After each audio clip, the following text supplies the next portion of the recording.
How would I describe a television set? Oh man.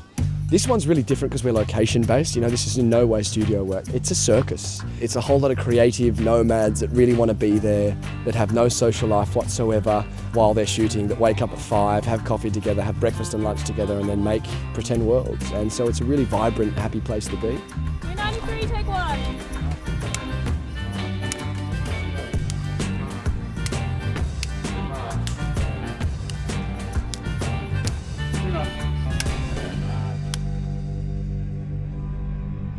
We were so fortunate, having Richard Bell as, one of the creators of the show. When he came to us, he had already, envisaged a sort of a colour palette of where the show would go. And as we sort of began to just roughly plot it, we realised that every episode would have its own hue and, their movement through the state of New South Wales and into Queensland and all the way up to the top. So in a sense, that was almost the beginning template for us to fill with the plot.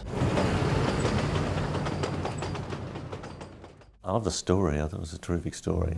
It was a chase road movie, lots of suspense. I mean, I just really liked the script.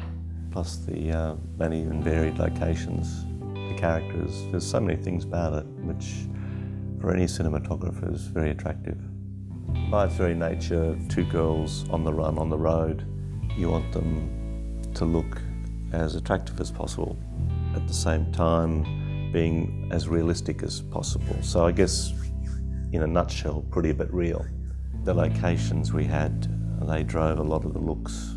Like the city was a kind of cool, mean-looking place. When we go further out into the country, it gets warmer and drier and hotter. So yeah, a lot of the looks driven by the actual location. A great landscape just invites you to compose for it, I guess, and putting our actors in those wonderful frames, you see things and go, let's just do that. It's fantastic. Take the opportunities when they arise.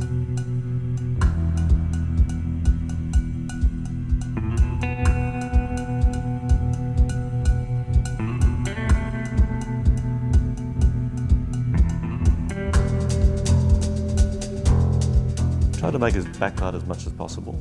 It just looks great on the girls. Each episode, gets deeper and deeper into the story. Once we get further out west, we wanted a really hot, burnt look, so we wanted that sun to really beat into the sensor. And then as we go further away from the coast, back into the tropics, things, come back down again. 3 hours of makeup. It's been amazing, and great scar, looks real. Be another 2 hours to get it off. We used 3 Alexas and a Sony F55. 2 Alexas were basically as studio cameras, and then one was a Steadicam, and the F55 was for really tight squeezes in cars. We had a lot of interior car stuff, so we needed as much flexibility as possible. We used drones to catch the big landscapes from unusual angles, which was really good.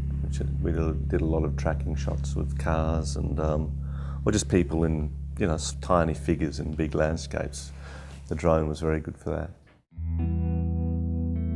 So working with our directors, Pete and Jen, has been awesome. Peter is incredible. He's got a vision and he's got this international prospect of filmmaking. He's really cinematic in his vision, and he's really great at expressing that to actors and helping you understand what he wants out of these scenes. So, man, I'd keep doing projects with Pete for good. I just think he's an absolute legend. With Jan, the big challenge for Jan was to take on something that was already made for her to take further.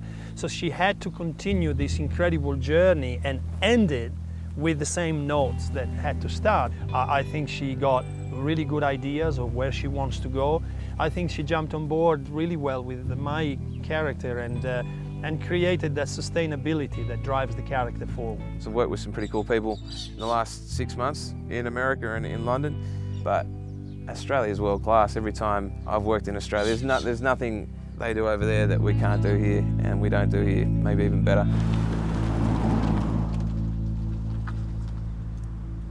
Thank you. That's good. Thanks. Cut this.